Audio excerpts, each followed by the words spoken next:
Hello everyone. तो last class में आपको बताया हमने डेवलपमेंट की स्टेजेस कंप्लीट की थी। आज जो हम बात करने वाले हैं वो है टॉपिक हमारा हेरिडिटी एंड एनवायरनमेंट। मैंने आपको कहा था कि स्टेजेस के बाद हम एक छोटा सा टॉपिक है जो बहुत ही ज़्यादा इम्पोर्टेंट टॉपिक है, और ये एक ऐसा टॉपिक है जो हर एक एग्जाम में आपने देखा होगा, चाहे वो सीटेट का हो, चाहे वो DSSB का हो, चाहे वो कोई भी अदर एग्जाम्स का हो। तो इस पर एग्जाम में एक या दो क्वेश्चंस वो जरूर पूछता है, और बहुत सारे बच्चे कंफ्यूज रहते हैं कि हेरिडिटी क्या होता है, जेनेटिक रूल्स कौन से होते हैं, क्रोमोसोम्स किसे कहा जाता है। तो बहुत सारे से चीजें हैं जो हम इसके अंदर पढ़ेंगे, ठीक है।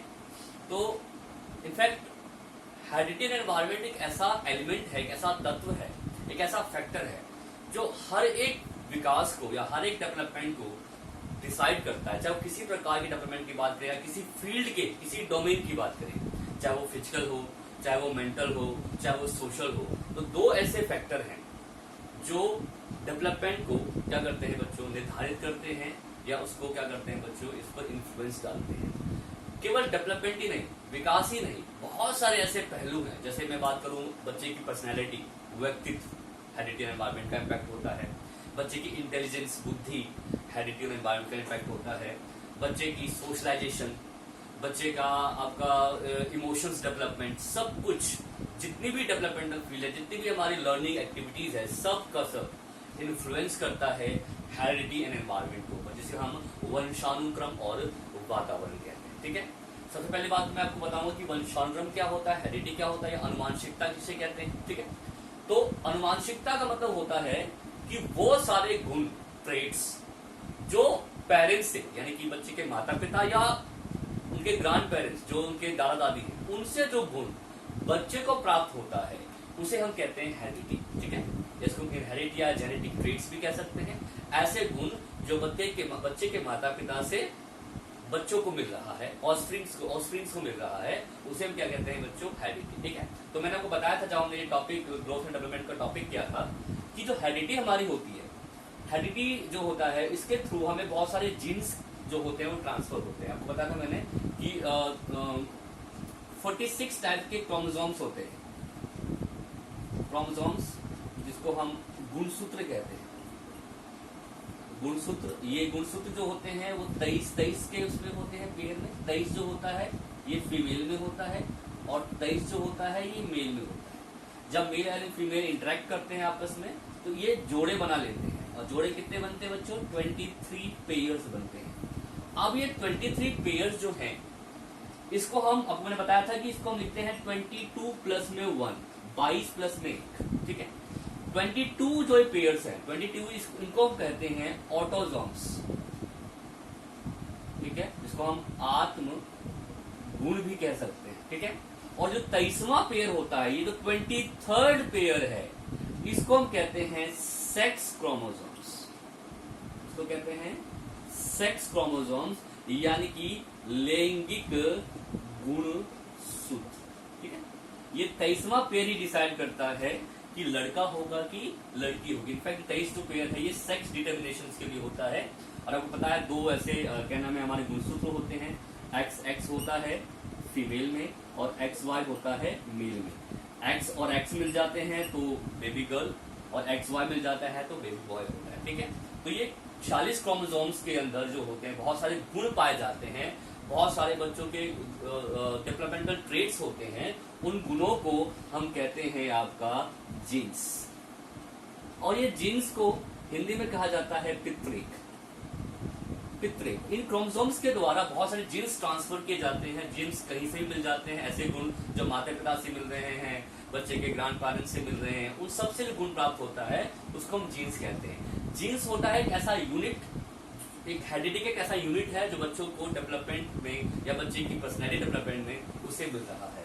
यानी कि जो जीन्स है इसको हम कहते हैं अ यूनिट ऑफ हेरिडिटी, इसको कहते हैं अ यूनिट ऑफ हेरिडिटी, यानी कि वंशानुक्रम की एक ऐसी इकाई होती है जो बच्चे के विकास में काम होता है। तो जीन्स के द्वारा ही बच्चों को बहुत सारे गुण मिलते हैं।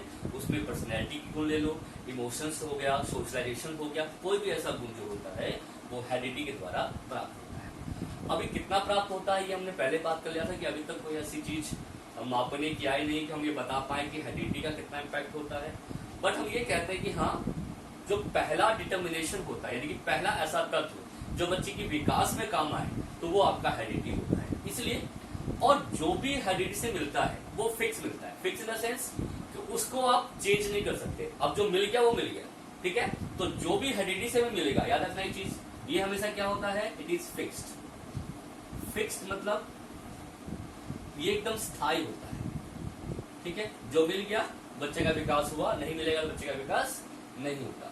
तो इन्हीं गुणों के अंदर बच्चों के सही प्रकार के गुण पाए जाते हैं। और आपको मैंने एक चीज बताया थी कि ग्रोथ जो हमारा होता है, बच्चे का फिजिकल ग्रोथ जो होता है, उस पर मैक्सिमम इम्पैक्ट जो होता है वो हेरिडिटी का होता है। और कुछ ऐसे पहलू होते हैं, मैं आपको बताना चाहूंगा, कुछ ऐसे पहलू होते हैं जिस पर जो इम्पैक्ट होता है वह हेरिडिटी का ज्यादा होता है। जैसे मैं आपको एग्जाम्पल देता हूं, जैसे कि बच्चे का हाइट मतलब बच्चे की जो लंबाई होती है, लंबाई आपने देखा होगा कि ये एनवायरमेंटल कम हेरिडिटी ज्यादा होता है। बच्चों को गुण मिलते हैं हेरिडिटी के, हाइट के, तो बच्चे की हाइट बढ़ती है, अदरवाइज नहीं बढ़ती, ठीक है। और क्या नाम है, दूसरा जो होता है बच्चे का कलर कॉम्प्लेक्शन।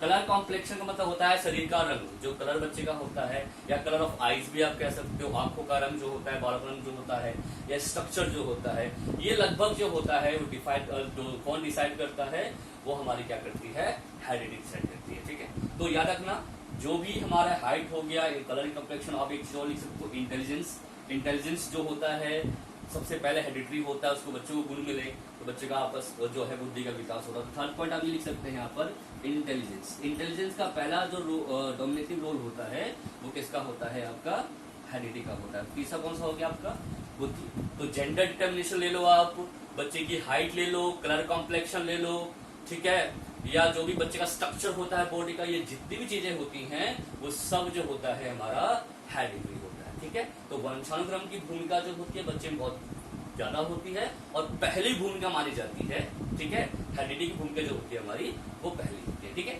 चलिए अब बात करते हैं अब आगे एनवायरमेंट की। एनवायरमेंट की अगर हम बात करें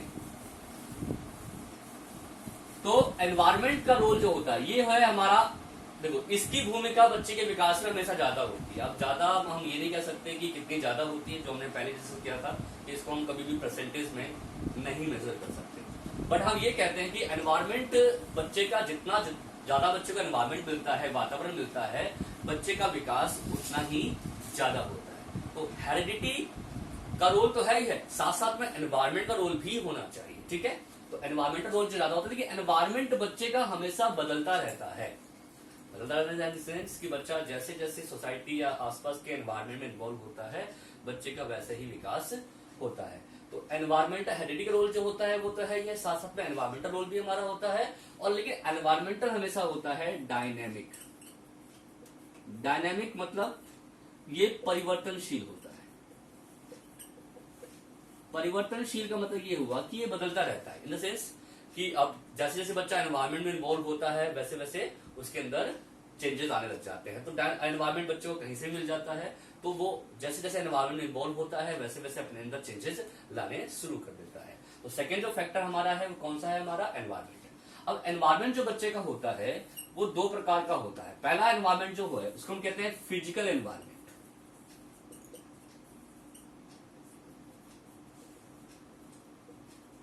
इसको हम भौतिक वातावरण कह सकते हैं। भौतिक वातावरण जो वस्तुपरक चीजें होती हैं, जो आसपास वस्तु होती हैं, पेड़ पौधे, जीव जंतु से बच्चा एनवायरमेंट को देखकर सुनकर जो सीखता है उसको हम फिजिकल एनवायरमेंट कहते हैं। यानी कि हमारा भौतिक, यानी कि आसपास की जो वस्तुपरक चीजें होती हैं, ऑब्जेक्ट बेस्ड जो चीजें होती है, जिसको छूकर बच्चा अनुभव लेता है, वस्तु को देखकर बच्चा कोई भी चीज सीखता है, उसे हम फिजिकल एनवायरमेंट कहते हैं, ठीक है। तो आगे हम एनवायरमेंट के बाद हम करेंगे थ्योरी ऑफ डेवलपमेंट, जिसमें सबसे जो इम्पोर्टेंट जो नाम आएगा वो आएगा जीन पियाजे। इनफैक्ट नेक्स्ट थ्योरी हमारी जीन पियाजे की होगी। तो मैं आपको उसके बारे में बता दूं, जीन पियाजे ने कहा था कि बच्चे के डेवलपमेंट पर फिजिकल एनवायरमेंट का अधिक इम्पैक्ट होता है, ठीक है। हम आगे पढ़ेंगे भी। और बच्चा फिजिकल वर्ल्ड के साथ अपने आप को क्या करता है, इन्वॉल्व करता है और वो सीखना शुरू कर देता है। तो जब फिजिकल एनवायरमेंट की बात आता है तो नाम किसका आता है, जीन पिजेट, जिसको हम पियाजे कहते हैं। और दूसरा जो एनवायरमेंट होता है वो होता है सोसाइटी या सोशलाइजेशन की, जिसको हम सोशल एनवायरमेंट कहते हैं। सोशल एनवायरनमेंट यानी कि बच्चे का सामाजिक वातावरण। बच्चा सामाजिक यानी कि सोसाइटी के द्वारा भी, जैसे सोसाइटी में एक दूसरे के इंटरेक्शन के द्वारा, अंतःक्रिया के द्वारा बच्चा सीखना शुरू करता है। तो सोसाइटी में बच्चे के पेरेंट्स आ जाते हैं, फ्रेंड्स आ जाते हैं, टीचर आ जाते हैं, या कोई भी एडल्ट आ जाता है। तो ये सब जो होता है वो सोशल एनवायरनमेंट का पार्ट होता है। ठीक है, तो मैंने आपको कहा था कि फिजिकल एनवायरनमेंट पर जोर किसने दिया था? आपके जीन पियाजे ने। लेकिन एक सिद्धांतकार थे, थ्योरिस्ट थे, फिलोसफर थे, जिसने सोसाइटी को बच्चे के डेवलपमेंट पर ज्यादा इंपैक्ट माना। उनका नाम है आपका लेव वाइगोत्स्की।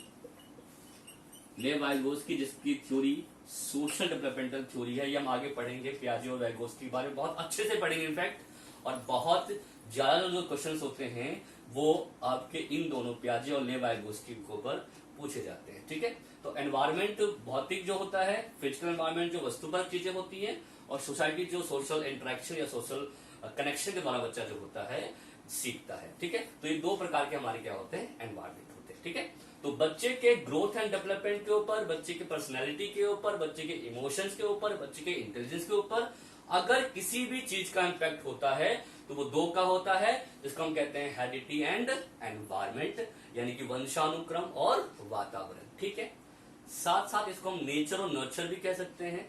नेचर और नर्चर डिबेट, यानी कि अपने पढ़ाई था नेचर नर्चर डिबेट, जिसमें हमने बात की थी हेरिडिटी का होता है, एनवायरमेंट का होता है। तो हेरिडिटी को हम नेचर कहते हैं, जो नेचर को डिफाइन करता है, और एनवायरमेंट होता है नर्चर, जो बच्चा आसपास पालन पोषण के द्वारा बच्चे के अंदर विकसित होता है।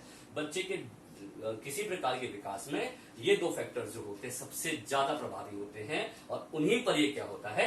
डिपेंड होता है। ठीक है, तो मैंने आपसे क्वेश्चन भी पूछा था, इस पर आपको याद होगा कि जो डेवलपमेंट है वो कैसे होता है। इनफैक्ट डेवलपमेंट में दोनों का रोल होता है, हेरिडिटी का और एनवायरमेंट का भी होता है। तो उसको हम कैसे लिखेंगे? क्या हम इसको H प्लस में E लिखेंगे? क्या हम इसको H मल्टीप्लाई बाई E लिखेंगे? H माइनस E लिखेंगे?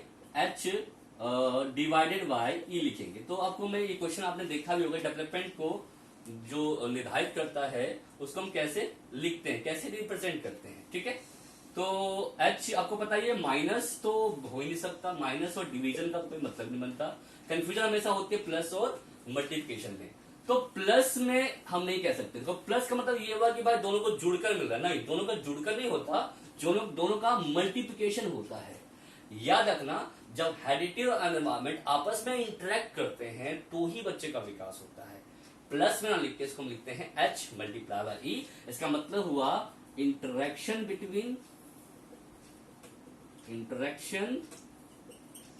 बिटवीन हेरिडिटी एंड एनवायरमेंट, वंशानुक्रम और वातावरण की अंतःक्रिया होती है।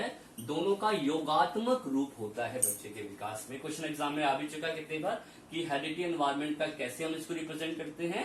तो आप हमेशा याद रखना H मल्टीप्लाई बाय E होता है। ठीक है, एक क्वेश्चन और जो हमने डिस्कस भी किया था कि डेवलपमेंट के ऊपर जो हेरिडिटी और एनवायरमेंट होता है उसका कितना परसेंटेज रोल होता है। परसेंटेज की बात हमने की थी कि बच्चे के डेवलपमेंट में हेरिडिटी और एनवायरमेंट कितना परसेंटेज होता है।